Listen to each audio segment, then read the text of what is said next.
Hi everyone, welcome back. So in this video, I'm gonna share with you how to add an EMA in NinjaTrader.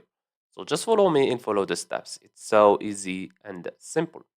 So first of all, open your NinjaTrader, then go and click on this icon right here, indicators, as you can see. Click on it, then go to available and scroll down until you see EMA. This one. Click on it 2 times. And we have here period. You can change the period if you want. So let's say, for example, 50. Okay, and scroll down until the end and you will see here EMA. You can change the color and the thickness if you want.